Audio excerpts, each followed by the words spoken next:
How's it going, you guys? AZPlow21 back again with another episode of our UFC save in WMMA 5, and this is a big one. It is UFC Fight Night, McGregor versus McDonald. This is the final first round matchup in our super lightweight tournament, and as you can see there, the main event is Conor McGregor and Rory MacDonald. It should be a big one.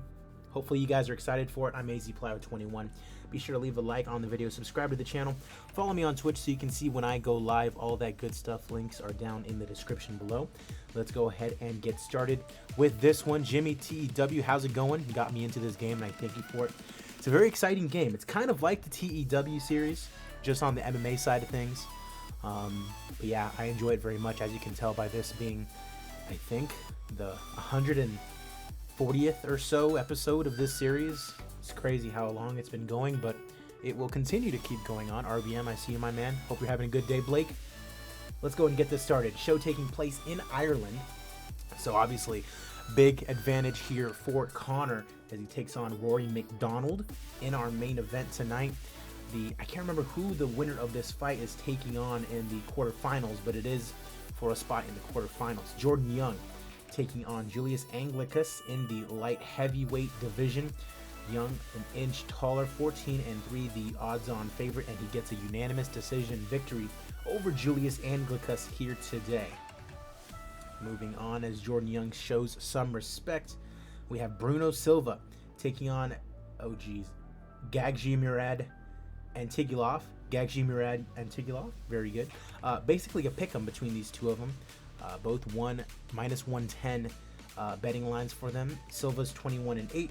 Antigulov is 22-8-1, and it ends up being Bruno Silva who takes it via TKO in round number 1. He's now 3-3 in the UFC. I love to see it. Even 500, as he says he wants to fight Karim Edilov with his next fight. Moving on, Andre Koshkin taking on Ibo Aslan. In the 205 division, Aslan is 9-3. Koshkin, a little more experience at 21-7, and it's Koshkin who gets a split decision victory over the 13-fight veteran in Aslan. He gets his UFC debut win here today, Andre Koshkin.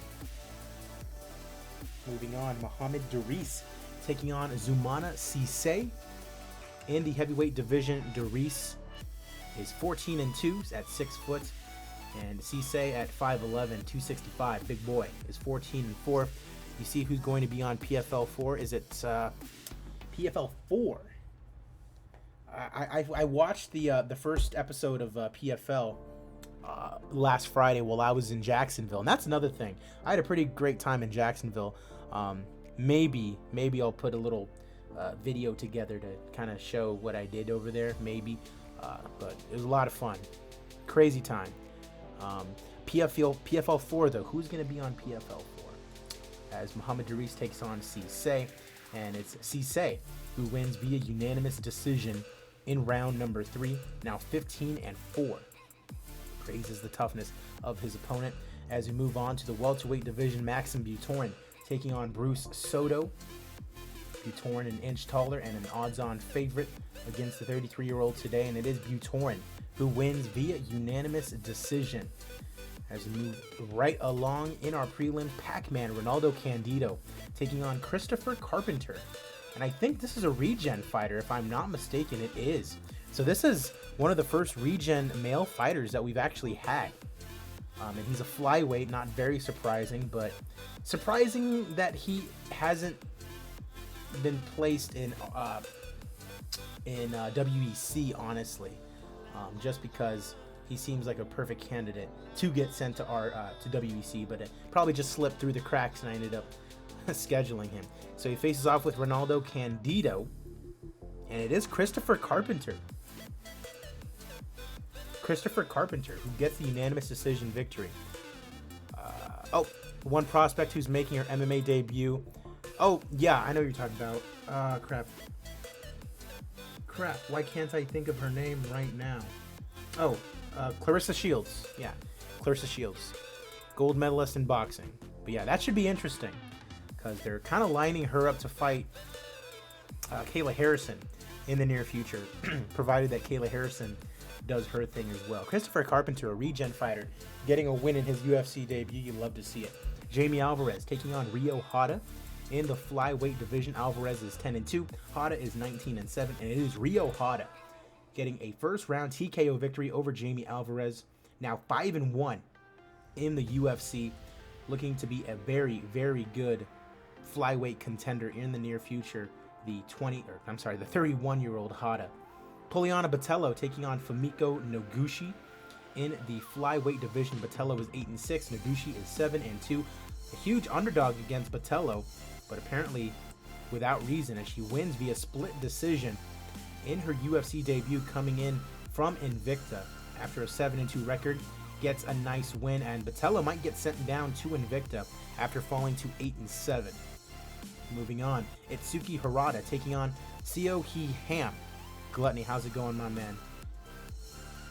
In the 115 division, Ham is 28-9, Hirata 10-1, looking to be a very good prospect, 3-1 already in the UFC. Her last win coming over Jessica Del Boni, and it is Itsuki Hirata who gets the win today via unanimous decision. Now 4-1 in the UFC. Have to imagine it's only a matter of time before she is ranked. Ping Yuan Liu taking on Thomas Deek. I believe that's in the 135 division. It is.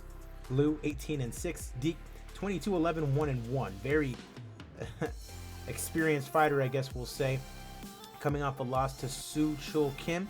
He is the favorite, but Liu just a little bit more so. And it's Thomas Deek who gets a TKO victory in round 1, getting his 23rd victory of his career and the first here in the UFC. Moving along in the flyweight division, Jose Shorty Torres and Alexander Pantoja, as we are now on the main card. Jose Torres, number 5 in the flyweight division. Pantoja on the other side, number 9, coming off a win over Jordan Espinosa. Big flyweight fight in the top 10, and it's Jose Torres who wins via TKO less than a minute into the fight. Number 5 in the division, big win over Moraga and now one over Pantoja. He should probably jump up in the rankings very slightly, and he might be one good win away from a title shot, Jose Shorty Torres. The return of Ryan Darth Bader to the UFC as he takes on Ryan Superman Spann in the light heavyweight division. Of course, Ryan Bader, big star in Bellator currently.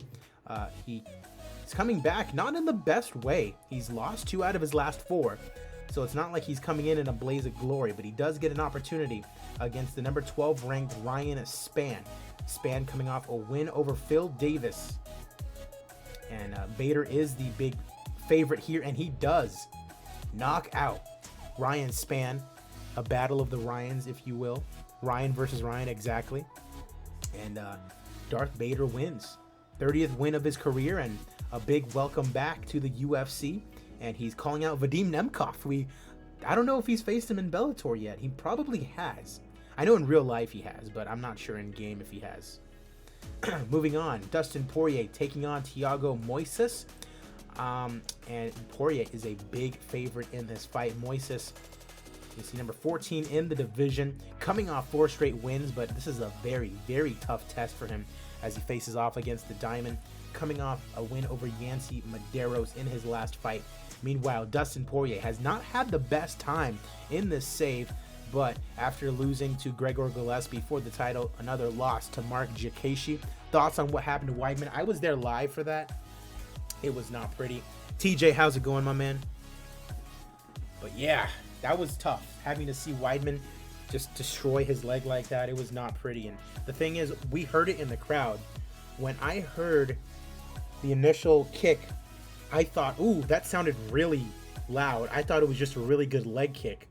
But then the moment you see Chris Weidman like swing his leg back around, it's like, oh, no. Like, you could tell immediately once he swung his leg back around that it was messed up. And it sucked to see. And the awkward thing is that, like, after all of that, he gets stretchered out. Everyone gets up and is clapping for him and everything. Uriah Hall has his stuff to say. Like, it's different from the Anderson Silva fight. Like, when Anderson Silva broke his leg, it's different from that because that was the main event of that show. So, like, after all that happens, everyone's like, well, damn, we go home now. But there were still 3 more fights after that. So everyone kind of just had to be like, well, dang, that sucks. But we're very excited for these title fights. And it was a great night. It was a great night in total. I had a blast in Jacksonville. It was nice to have the fans back. So fun was had by all that night in Jacksonville. Moving on, we have Dustin the Diamond Poirier, big favorite, minus 410, coming off 2 straight losses, taking on Thiago Moises. And it's Dustin the Diamond Poirier getting back in the win column in a big way by TKOing Thiago Moises in round number 1. And he's calling out Gregor Gillespie again. Okay. So Gillespie's, I believe, is already scheduled to fight for the title that he that he lost initially and then gained back, but you know, all that stuff that happened with Tony Ferguson. Alexander Gustafsson taking on Steve Mowry in the heavyweight division. I believe Mowry's taking this fight on short notice. I can't remember who Gustafsson was initially scheduled to fight, but he's coming off a win over Muhammad Usman, the big brother, and the little brother, I should say, of Kamaru Usman. And Gustafsson making his heavyweight debut and winning over Shamil Abdurakhimov. Let me ignore that call that I got coming in, as Gustafsson looking for his 21st victory of his career, and he does not get it. Steve Mowry with a huge win over Alexander Gustafsson, just his 2nd win in his UFC career, but it could already make him ranked in the heavyweight division. A big win and a big loss for Alexander Gustafsson in the process. Mackenzie Dern, a huge favorite over Andrea KGB Lee, 13-6 in total. KGB number 9 in the division, coming off 2 straight losses, Velasquez and Valerie Loreda. On the other side, you have Mackenzie Dern, who is coming off a win over Juliana Velasquez, but before that lost to Molly McCann in what would have gotten her a title shot more than likely. So Dern and Lee going at it in our co-main event, and it is Mackenzie Dern who heel hooks Andrea Lee in round number 1, improving to 15-3, currently number 3 in the division. I can imagine maybe 1 win away from a title shot again for Mackenzie Dern. We arrive at our main event. Yeah, the irony of it does not escape me, and it's a very, very tragic irony that Chris Weidman, obviously, Anderson Silva broke his leg on him, and then Chris Weidman happens to him as well. So if I'm Uriah Hall, I'm not throwing leg kicks for the rest of my career. So, yikes. And yeah, the whole thing with Uriah being the one who retired Silva, so maybe like Silva transferred his energy onto him or some voodoo crap like that. It's all very weird. We live in such a weird world where things like this happen. You couldn't really write it any differently if it were like a movie. You know, it kind of felt like that. It was like, really? This? Really? I don't know. It's hard to explain, but it sucked. But overall, good night. Our main event, Conor McGregor taking on Rory MacDonald. This is the final first round matchup in the super lightweight Grand Prix.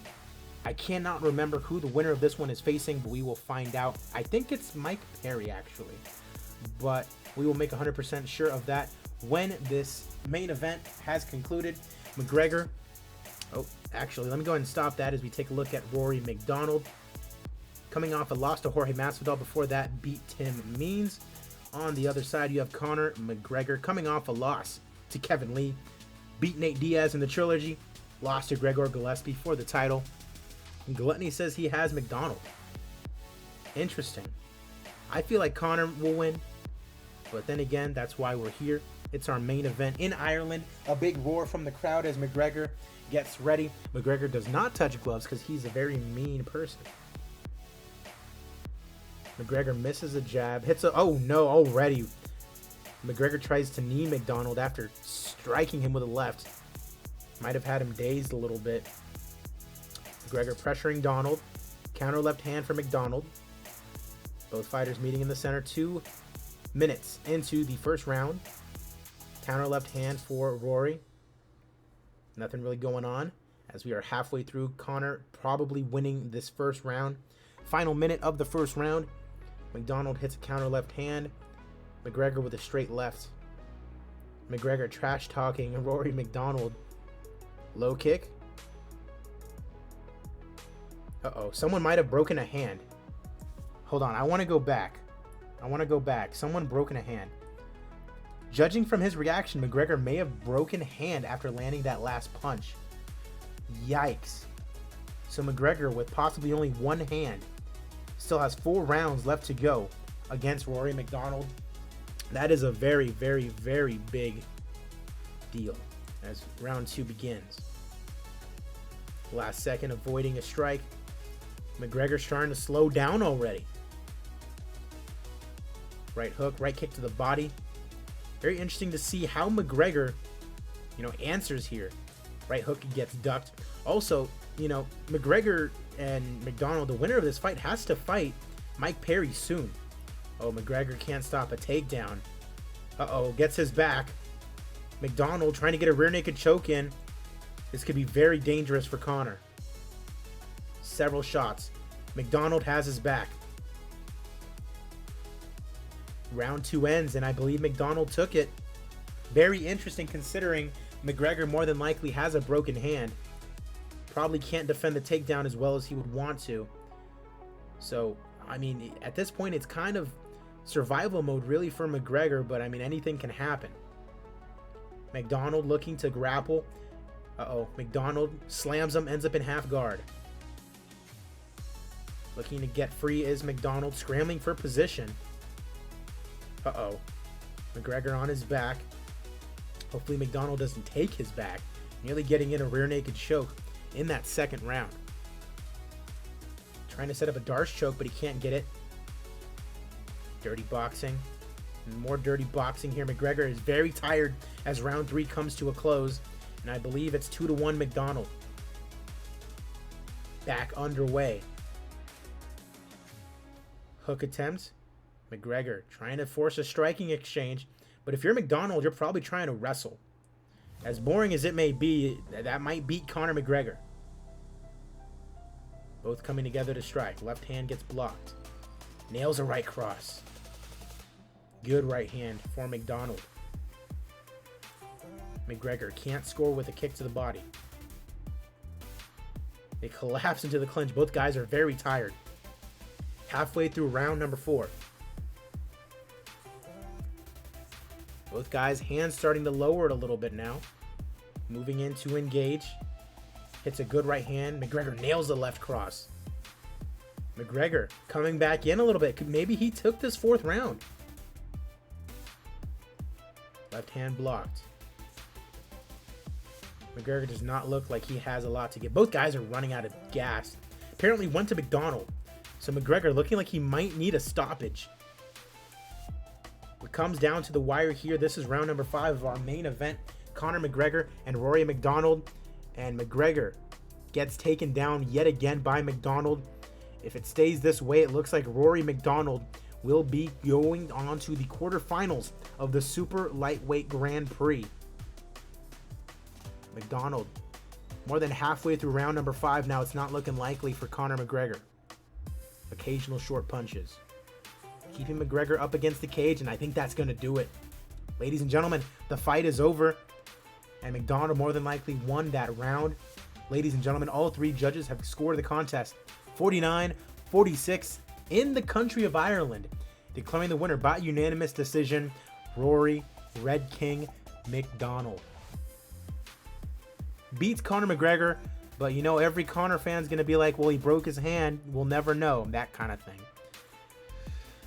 MacDonald moves into the quarterfinals of the Super Lightweight Championship tournament. It was a great fight. You love to see it. Unfortunate that Conor broke his hand early on in the fight. But wow. Interesting. As Rory MacDonald wins here tonight. That was a good fight, I will say as well. We're going to give it to the main event. Looks like it was a pretty good showing. Jose Torres performance bonus, a minute TKO. And not a very exciting card. A lot of decisions here on this card. And first round finish for Rio Hada. But I think we're going to go ahead and give it to Ryan Bader for getting an actual knockout. Very nice. Is McGregor able to go back down to featherweight? I believe he can. That could be something we look at doing. Either that or maybe just moving him back down to lightweight. There's a lot of things we can do with Conor. He's popular enough to where a fight versus anybody will be a good main event on a fight night. Or, he's not he's not at the level, and he's lost like I think 3 out of his last 4, sadly. So he's not at the level right now where he warrants his own pay-per-view, you know. But definitely fight nights at the very least. You'll definitely be able to main event some fight nights. Jimmy, do you know how to turn down the frequency of drug use? I've had so many people test positive. I mean, that's just gonna happen. You can choose to just ignore the drug tests, or you can just set your company to not take drug tests. You know, just so that way you kind of avoid that little headache.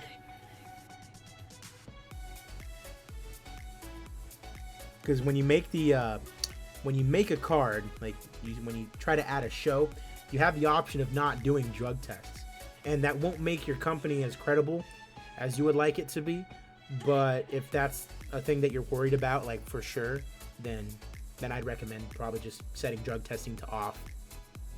And also, if you go to unregulated regions, you automatically will not be drug testing. You would have to manually set it to on.